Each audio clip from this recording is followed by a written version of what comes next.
നേരെ മറിച്ച് plastic materials എന്താന്ന് വെച്ച് കഴിഞ്ഞാൽ നമ്മളൊരു മെറ്റീരിയലിന്റെ പുറത്ത് ലോഡ് കൊടുക്കുന്നു, മെറ്റീരിയൽ ഡീഫോർമേഷൻ സംഭവിക്കുന്നു. y ആണ് ഡെപ്ത് എങ്കിൽ വെലോസിറ്റിയുടെ വേരിയേഷൻ അലോങ് ദിസ് ഡെപ്ത് ആണ് du/dy. ഹായ് ഓൾ, എല്ലാവർക്കും നമസ്കാരം. എൻ്റെ ടെക്നിക്കൽ യൂട്യൂബ് ചാനലിലേക്ക് സ്വാഗതം. സോ നമ്മൾ RRB എക്സാം ഉടൻ തന്നെ എക്സ്പെക്ട് ചെയ്യുന്നുണ്ട്, അല്ലെങ്കിൽ അതിന്റെ നോട്ടിഫിക്കേഷൻ നമ്മൾ ഉടനെ എക്സ്പെക്ട് ചെയ്യുന്നുണ്ട്. നമ്മൾ നേരത്തെ പറഞ്ഞ പോലെ തന്നെ നമുക്ക് നമ്മുടെ ടയർ 1ഉം ടയർ 2ഉം തമ്മിൽ വലിയ ഗ്യാപ്പ് ഉണ്ടാവത്തില്ല. അപ്പൊ ടയർ 1ന്റെ പ്രിപ്പറേഷനൊപ്പം തന്നെ ടയർ 2ഉം സ്റ്റാർട്ട് ചെയ്ത് തുടങ്ങി. സോ നമ്മൾ ടയർ 2 പ്രിപ്പറേഷൻ ആവശ്യമായിട്ടുള്ള കുറച്ച് ടെക്നിക്കൽ സിവിൽ റിലേറ്റഡ് ആയിട്ടുള്ള ക്വസ്റ്റ്യൻസ് ആണ് ഇനി വരുന്ന വീഡിയോസിൽ ഡിസ്കസ് ചെയ്യുന്നത്. സോ നമുക്ക് ക്വസ്റ്റ്യൻസിലേക്ക് കടക്കാം. So coming to first question, the material in which large deformation is possible before rupture is termed as. അതായത് ചില മെറ്റീരിയലുകൾക്ക് റപ്ചറിന് മുന്നേ വളരെ വലിയ ഡീഫോർമേഷൻ പോസിബിൾ ആയിരിക്കും. അത്തരത്തിലുള്ള മെറ്റീരിയൽസ് എന്ത് വിളിക്കും? Elastic, brittle, plastic, ductile. അപ്പൊ ഇവിടെ നമുക്ക് ക്വസ്റ്റ്യൻസ് നോക്കാം, അല്ലെങ്കിൽ നമുക്ക് ഓപ്ഷൻസിലേക്ക് വരാം. ആദ്യത്തെ ഓപ്ഷൻ എന്ന് പറഞ്ഞാൽ ഇലാസ്റ്റിക് മെറ്റീരിയൽ ആണ്. ഇലാസ്റ്റിക് മെറ്റീരിയൽ എന്ന് പറഞ്ഞു കഴിഞ്ഞാൽ നമുക്ക് എന്താണ് ഇലാസ്റ്റിക് മെറ്റീരിയൽസിന്റെ പ്രത്യേകത? അവിടെ ഡീഫോർമേഷൻസ് ഉണ്ടാവുമെങ്കിലും നമ്മൾ ലോഡ് റിമൂവ് ചെയ്ത് കഴിഞ്ഞാൽ ആ ഡീഫോർമേഷൻസ് മാറി വീണ്ടും ആ മെറ്റീരിയൽ എന്ത് ചെയ്യും? പഴയ ഫോമിലേക്ക് എത്തും. അതുകൊണ്ട് തന്നെ ഇലാസ്റ്റിക് എന്ന് പറയുന്ന ഓപ്ഷൻ നമുക്ക് എടുക്കാൻ പറ്റത്തില്ല, അല്ലെ? അതായത് അൺലോഡ് ചെയ്യുന്ന സമയത്ത് മെറ്റീരിയൽ വീണ്ടും അതിന്റെ ഇനിഷ്യൽ സ്റ്റേജിലേക്ക് മാറുന്ന മെറ്റീരിയൽസ് ആണ് ഇലാസ്റ്റിക് മെറ്റീരിയൽസ്. അതുകൊണ്ട് തന്നെ ലാർജ് ഡീഫോർമേഷൻ ബിഫോർ റപ്ചർ എന്ന് പറയുന്ന കോൺസെപ്റ്റ് നമുക്ക് ഇലാസ്റ്റിക് മെറ്റീരിയൽസിൽ പറയാൻ പറ്റത്തില്ല, അല്ലെ? ഇനി രണ്ടാമത്തെ ഓപ്ഷൻ എന്ന് പറയുന്നത് ബ്രിട്ടിലാണ്. അപ്പൊ ബ്രിട്ടിൽ മെറ്റീരിയൽസിന്റെ പ്രത്യേകത എന്താണ്? ബ്രിട്ടിൽ മെറ്റീരിയൽസ് എന്ന് പറഞ്ഞു കഴിഞ്ഞാൽ പെട്ടെന്ന് പൊട്ടിപ്പോകുന്ന മെറ്റീരിയൽസ് ആണ്. അതായത് അത്തരത്തിലുള്ള മെറ്റീരിയൽസിന്റെ പ്രത്യേകത അവർ ടെൻഷന് വളരെ വീക്ക് ആയിരിക്കും. അതായത് ടെൻസൈൽ ഫോഴ്സ് എടുക്കാനായിട്ട് വളരെ വീക്ക് ആയിരിക്കും. പക്ഷെ ആ സമയത്ത് കംപ്രസീവ് ഫോഴ്സ് അല്ലെങ്കിൽ സ്ട്രോങ് ഇൻ കംപ്രഷൻ ആയിരിക്കും, അല്ലെ? അപ്പം അതാണ് ബ്രിട്ടിൽ ആൻഡ് ഫെയിൽ സഡൻലി. അത്തരത്തിലുള്ള മെറ്റീരിയൽസിനാണ് നമ്മൾ ബ്രിട്ടിൽ മെറ്റീരിയൽസ് എന്ന് പറയുന്നത്. അതായത് ടെൻഷൻ വളരെ വീക്കും കംപ്രഷൻ വളരെ സ്ട്രോങ്ങും അതുപോലെ തന്നെ ഫെയിൽ സഡൻലി, അത്തരത്തിലുള്ള മെറ്റീരിയൽസിനാണ് നമ്മൾ ബ്രിട്ടിൽ മെറ്റീരിയൽ എന്ന് പറയുന്നത്. അപ്പം അതിനെ നമുക്ക് എന്ത് പറയാൻ പറ്റത്തില്ല? ലാർജ് ഡീഫോർമേഷൻ ബിഫോർ റപ്ചർ സംഭവിക്കുമെന്ന് പറയാൻ പറ്റത്തില്ല, പെട്ടെന്ന് പൊട്ടും. ഓക്കെ, ദെൻ മൂന്നാമത്താണ് പ്ലാസ്റ്റിക് മെറ്റീരിയൽസ്. പ്ലാസ്റ്റിക് മെറ്റീരിയൽസ് എന്ന് പറഞ്ഞാൽ നമ്മൾ നേരത്തെ ഫസ്റ്റ് ഓപ്ഷൻ പറഞ്ഞ ഇലാസ്റ്റിക് മെറ്റീരിയൽസിന്റെ ജസ്റ്റ് ഓപ്പോസിറ്റ് ആണ്. അതായത് എന്താണ് ഇലാസ്റ്റിക് മെറ്റീരിയൽസ് എന്ന് പറഞ്ഞാൽ നമ്മളൊരു മെറ്റീരിയലിന് പുറത്ത് ലോഡ് കൊടുക്കുമ്പോൾ അതിന് ഡീഫോർമേഷൻ സംഭവിക്കുന്നു. ലോഡ് നമ്മൾ റിമൂവ് ചെയ്യുമ്പോൾ മെറ്റീരിയൽ വീണ്ടും അതിന്റെ പഴയ അവസ്ഥയിലേക്ക് തിരിച്ചെത്തുന്നതിനെയാണ് നമ്മൾ ഇലാസ്റ്റിക് മെറ്റീരിയൽസ് എന്ന് പറയുന്നത്. നേരെ മറിച്ച് പ്ലാസ്റ്റിക് മെറ്റീരിയൽസ് എന്താണെന്ന് വെച്ച് കഴിഞ്ഞാൽ നമ്മളൊരു മെറ്റീരിയലിന്റെ പുറത്ത് ലോഡ് കൊടുക്കുന്നു, മെറ്റീരിയൽ ഡീഫോർമേഷൻ സംഭവിക്കുന്നു. ലോഡ് നമ്മൾ റിമൂവ് ചെയ്യുന്ന സമയത്ത് എന്താ സംഭവിക്കുന്നത്? മെറ്റീരിയൽ പുതിയ ആ ഒരു സ്റ്റേജിലേക്ക്, അതായത് എങ്ങനെ അത് ഡീഫോം ചെയ്തോ ആ രീതിയിൽ തന്നെ നിലനിൽക്കും. അതായത് ഒരിക്കലും അത് അതിന്റെ ഇനിഷ്യൽ ഫോമിലേക്ക് അല്ലെങ്കിൽ പഴയ ഫോമിലേക്ക് മാറപ്പെടുന്നില്ല.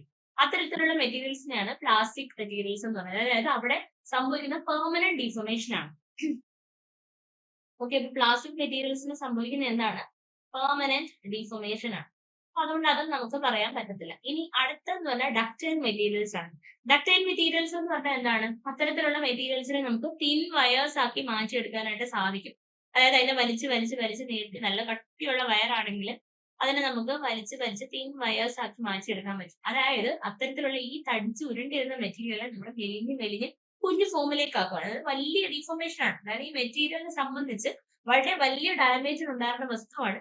മെലിഞ്ഞ് ചെറിയ ഡാമേജ് ആയി മാറി, വിച്ച് മീൻസ് ലാർജ് ഡീഫോർമേഷൻ അതിന് പോസിബിൾ ആണ്.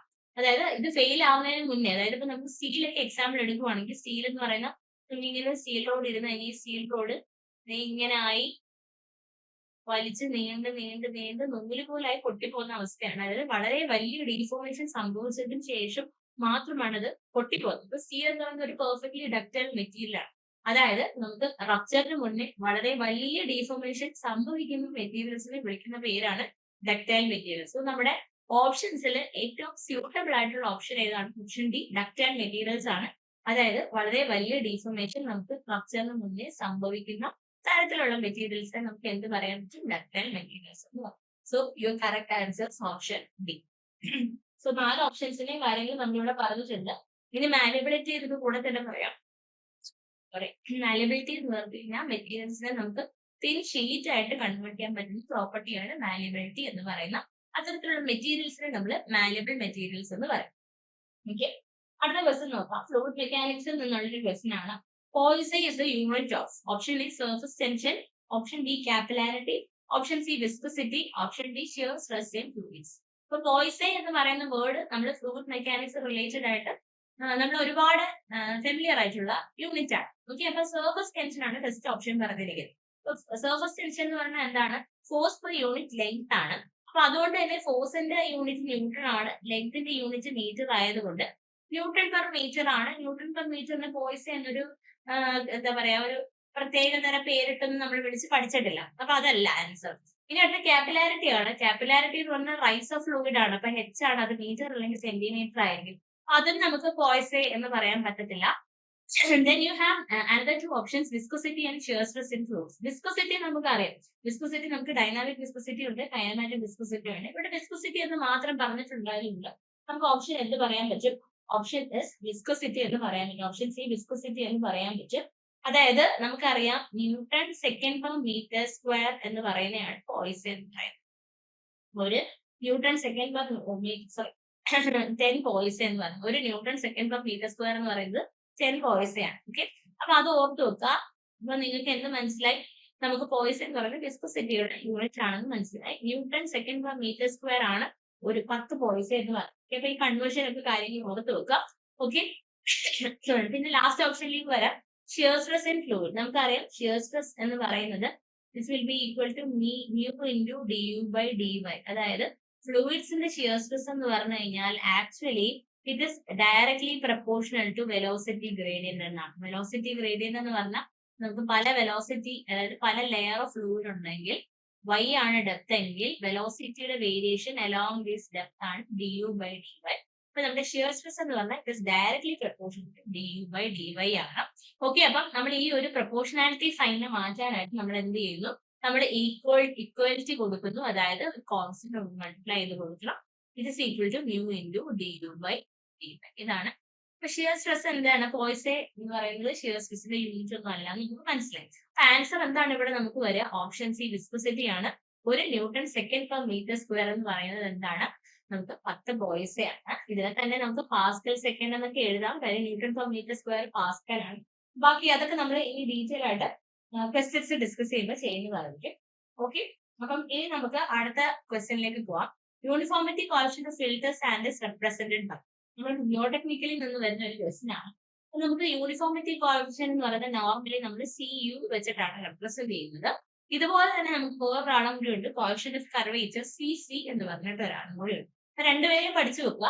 അപ്പം നമുക്ക് ഇവിടെ ക്വസ്റ്റ്യനിൽ ചോദിച്ചിരിക്കുന്നത് യൂണിഫോമിറ്റി കോഎഫിഷ്യന്റ് എന്ന് പറയുന്നത് എത്രയാണെന്ന്. D60 by D10 ആണ്. ഓക്കെ, അതായത് ഏതോ ഒരു പർട്ടിക്കുലർ സൈസ് ആണ് ഈ സേം സൈസ് ആണ് ഈ D60 എന്ന് പറയുന്നത്. അപ്പൊ നമുക്ക് ഈ D60 ഫോർ എക്സാമ്പിൾ ഇതൊരു 60 mm സേം സൈസ് ആണെങ്കിൽ, അതായത് നമുക്ക് ബാക്കി 60 അതായത് 40% പാർട്ടിക്കിൾസും ഈ ഒരു സേം സൈസിനേക്കാളും ഫൈനർ ആയിരിക്കും എന്നാണ് D60 റെപ്രസെന്റ് ചെയ്യുന്നത്. കോഎഫിഷ്യന്റ് ഓഫ് യൂണിഫോമിറ്റി എന്ന് പറഞ്ഞാൽ D60 by D10ന്റെ റേഷ്യോ ആണ്. ആൻഡ് കോഎഫിഷ്യന്റ് ഓഫ് കർവേച്ചർ എന്ന് പറഞ്ഞാൽ D30² divided by D60 into D10. ഇതാണ് കോഎഫിഷ്യന്റ് ഓഫ് കർവേച്ചർ. നമ്മൾ ഇത് എന്തിനു ഉപയോഗിക്കുന്നു എന്ന് വെച്ചാൽ നമ്മൾ നമ്മുടെ സോയിലിന്റെ ക്ലാസിഫിക്കേഷന് വേണ്ടിയിട്ട് coefficient of uniformity, coefficient of curvature നമ്മൾ യൂസ് ചെയ്യാറുണ്ട്. ഓക്കെ, അപ്പൊ നമുക്ക് ഇപ്പൊ ഇനി സിയുടെ വാല്യൂ വെച്ചിട്ട് എങ്ങനെയാണ് നമ്മൾ ക്ലാസിഫൈ ചെയ്യുന്നതെന്ന് വെച്ച് കഴിഞ്ഞാൽ CU ഗ്രേറ്റർ ദാൻ 4 ആണെങ്കിൽ, സോറി CU ഗ്രേറ്റർ ദാൻ 4 ആണെങ്കിൽ നമ്മൾ അത്തരത്തിലുള്ള സോയിലിനെ ഗ്രേവൽ എന്ന് ക്ലാസിഫൈ ചെയ്യുക. CU ഗ്രേറ്റർ ദാൻ 6 ആണെങ്കിൽ നമ്മൾ അത്തരത്തിലുള്ള സോയിലിനെ സാൻഡ് എന്ന് ക്ലാസിഫൈ ചെയ്യും. ഓക്കെ, അപ്പൊ CU ഗ്രേറ്റർ ദാൻ 4 ആണെങ്കിൽ ഗ്രേവലും, CU ഗ്രേറ്റർ ദാൻ 6 ആണെങ്കിൽ സാൻഡും ആണ്.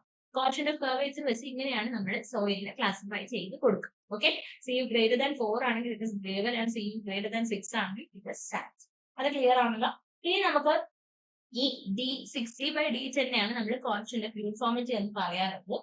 ഇതില് ഈ D10 എന്ന് പറയുന്ന സൈസിനെ നമ്മൾ ഒരു പേരിട്ട് വിളിക്കാറുണ്ട്. It's also called as effective size എന്നും പറയാം. ഓക്കെ, അപ്പൊ D10 എന്ന് പറയുന്നത് എഫക്റ്റീവ് സൈസ് ആണ്. ചിലപ്പോൾ പ്രോബ്ലത്തിൽ നമുക്ക് കോഎഫിഷ്യന്റ് ഓഫ് കർവേച്ചർ കണ്ടുപിടിക്കാൻ ചോദിക്കാം. അപ്പൊ നമുക്ക് D60യുടെ വാല്യൂ തന്നത്, അല്ലെങ്കിൽ നമുക്ക് എന്താണ് പെർസെന്റേജ് ഫൈനർ എന്ന് പറഞ്ഞിട്ട് നമുക്ക് തന്നിട്ട്, അതുപോലെ തന്നെ നമുക്ക് ചിലപ്പോൾ എഫക്റ്റീവ് സൈസ് എന്ന് പറഞ്ഞ് പറയാം. സൈസ് D10 ആണെന്ന് അറിഞ്ഞിരുന്നാല് D60 by D10 നമുക്ക് സബ്സ്റ്റിറ്റ്യൂട്ട് ചെയ്ത് കണ്ടുപിടിക്കാനായിട്ട് സാധിക്കത്തുള്ളൂ. അപ്പൊ അത് ക്ലിയർ ആണല്ലോ. ഓക്കെ, ഇനി നമുക്ക് CCയുടെ വാല്യൂ എടുത്തു കഴിഞ്ഞാൽ, CCയുടെ നമ്മൾ ഓൾറെഡി പറഞ്ഞു കോഎഫിഷ്യന്റ് ഓഫ് കർവേച്ചർ ആണ്. ഇതിന്റെ വാല്യൂ 1നും 3നും ഇടയ്ക്കാണെങ്കിൽ നമുക്ക് അത്തരത്തിലുള്ള സോയിലിനെ വെൽ ഗ്രേഡഡ് സോയിൽ എന്ന് പറയാം. ഓക്കെ, വെൽ ഗ്രേഡഡ് ആണോ പോർലി ഗ്രേഡഡ് ആണോ ഇത് കണ്ടുപിടിക്കാൻ വേണ്ടിയിട്ടാണ് നമ്മൾ കോഎഫിഷ്യന്റ് ഓഫ് കർവേച്ചർ ഉപയോഗിക്കുന്നത്. അതിന്റെ വാല്യൂ 1നും 3ക്കും ഇടയ്ക്കാണെങ്കിൽ നമുക്ക് അതിനെ വെൽ ഗ്രേഡഡ് എന്ന് പറയാൻ സാധിക്കും. ഇനി അതല്ല നമുക്ക് വെൽ ഗ്രേഡ് ആണെന്ന് മനസ്സിലാക്കി അത് ഗ്രേവൽ ആണോ സാൻഡ് ആണോ എന്ന് കണ്ടുപിടിക്കണമെങ്കിൽ നമ്മൾ എന്തിലേക്ക് പോകണം? CU പോകണം. അതായത് കോഷ്യന്റ് ഓഫ് യൂണിഫോമിറ്റിയിലേക്ക് പോകണം. കോഷ്യന്റ് ഓഫ് യൂണിഫോമിറ്റി 4നേക്കാൾ ഗ്രേറ്റർ ആണെങ്കിൽ ഗ്രേവലും 6നേക്കാൾ ഗ്രേറ്റർ ആണെങ്കിൽ നമ്മൾ അതിന് സാൻഡ് എന്നും പറയും. ഓക്കെ, അപ്പൊ ഇതാണ് നമ്മുടെ ജിയോ ടെക്നിക്കലിൽ വരുന്ന സോയിൽ ക്ലാസിഫിക്കേഷന് വളരെ ഇമ്പോർട്ടന്റ് ആയിട്ടുള്ള ടോപ്പിക് ആണ്. Quotient of curvature, quotient of uniformity രണ്ടും വെച്ചിട്ട് പ്രോബ്ലംസ് ചോദിക്കാറുണ്ട്. Same size D60, D10, D30 ഒക്കെ തന്നിട്ട് ചോദിക്കാറുണ്ട്. ഏതായാലും ഈ ഫോർമുലാസ് ഓക്കെ. അടുത്ത ക്വസ്റ്റ്യൻ നോക്കാം. soil has an average particle size of 0.2 mm. It is predominantly, അതായത് ഇതും നമുക്ക് എല്ലാ പരീക്ഷകൾക്കും ഇമ്പോർട്ടന്റ് ആയിട്ടുള്ള ഒരു ചോദ്യമാണ്. ജിയോ ടെക്നിക്കലിൽ തന്നെ നമുക്ക് ഇമ്പോർട്ടന്റ് ആയിട്ടുള്ള ഒരു ചോദ്യമാണ്. അതായത് നമുക്ക് സോയിലിന്റെ പാർട്ടിക്കൽ സൈസ് തന്നിട്ട് അത് ഏത് ക്ലാസിഫിക്കേഷനിൽ പെടും? ഗ്രേവൽ ആണോ, സാൻഡ് ആണോ, സിൽറ്റ് ആണോ, ക്ലേ ആണോ? അപ്പൊ ഇതിന് വേണ്ടിയിട്ട് നമുക്ക് എന്തറിഞ്ഞിരിക്കണം? നമുക്ക് ഇതിന്റെ സൈസ് വെച്ചിട്ട് ക്ലാസിഫൈ ചെയ്യാനായിട്ട് പറ്റത്തുള്ളൂ. ഓക്കെ, അപ്പൊ നമുക്ക് തന്നിരിക്കുന്ന ഓപ്ഷൻസ് ആദ്യം നോക്കാം. ഫസ്റ്റ് ഓപ്ഷൻ എന്ന് പറയുന്നത് ഗ്രേവൽ ആണ്. അപ്പൊ ഗ്രേവലിന്റെ സൈസ് നമുക്ക് എല്ലാവർക്കും അറിയാവുന്നതാണ്. എത്രയാണ്? It is in between 4.75 to 80 mm. 4.75 mm to 80 mm ഇടയ്ക്കാണെങ്കിൽ നമുക്ക് അത്തരത്തിലുള്ള സോയിൽ പാർട്ടിക്കൽസിനെ ഗ്രേവൽ എന്ന ക്ലാസിഫിക്കേഷൻ കൊടുക്കാൻ സാധിക്കും. ഇനി രണ്ടാമത്തെ ഓപ്ഷൻ നമുക്ക് തന്നിരിക്കുന്നത് എത്രയാണ്?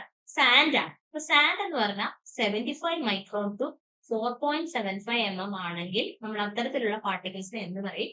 സാൻഡ് എന്ന് പറയും. ഓക്കെ, അപ്പൊ നമ്മൾ ഗ്രേവലും പറഞ്ഞു, സാൻഡും പറഞ്ഞു. നമ്മുടെ ക്വസ്റ്റ്യനിലേക്ക് നമുക്ക് വരാം. ഇപ്പോൾ തന്നെ നമുക്ക് ക്ലാസിഫിക്കേഷൻ ഒന്ന് എഴുതും. ദെൻ ഓപ്ഷൻ സി എന്ന് പറയുന്നത് സിൽറ്റ് ആണ്. അപ്പൊ സിൽറ്റിന് നമുക്കറിയാം എന്താണ്? 75 മൈക്രോൺ മുതൽ 2 മൈക്രോൺ വരെയുള്ള പാർട്ടിക്കൽസിനെയാണ് നമ്മൾ എന്ത് പറയുന്നത്? സിൽറ്റ് ആയിട്ട് പറയാം. ഓക്കെ, അതിന്റെ ഫൈനൽ വൺ ക്ലാസിഫിക്കേഷൻ എന്ന് പറയുന്നത് നമുക്ക് ഓപ്ഷൻ തന്നിരിക്കുന്ന ഓപ്ഷൻ ഡി ക്ലേ ആണ്. ക്ലേയുടെ സൈസ് എന്ന് പറഞ്ഞാൽ it should be less than 2 micron. Okay, അപ്പൊ നമുക്ക് ഗ്രേവൽ, സാൻഡ്, സിൽറ്റ്, ക്ലേ ആണ് ഓപ്ഷനിൽ തന്നത്. നമുക്ക് സൈസ് എഴുതിയിട്ടുണ്ട്. നമുക്ക് എന്താ പറഞ്ഞു? It has N average particle size 0.2 mm എന്നാണ് പറഞ്ഞിരിക്കുന്നത്. അപ്പൊ 0.2 mm വരുവാണെങ്കിൽ ഇറ്റ് ഇസ് പ്രീഡോമിനന്റ്ലി എന്തായിരിക്കും എന്നുള്ളതാണ് ചോദ്യം. അപ്പൊ ഞാൻ പാർട്ടിക്കൽ സൈസ് പറഞ്ഞിട്ടുണ്ട്. So you can comment the answers അല്ലെ. അപ്പൊ ഇതിന്റെ ആൻസർ നിങ്ങൾക്ക് കമന്റ് ചെയ്യാവുന്നേ ഉള്ളൂ. ബിക്കോസ് പാർട്ടിക്കൽ സൈസ് വ്യക്തമായിട്ട് ഞാൻ പറഞ്ഞിട്ടുണ്ട്.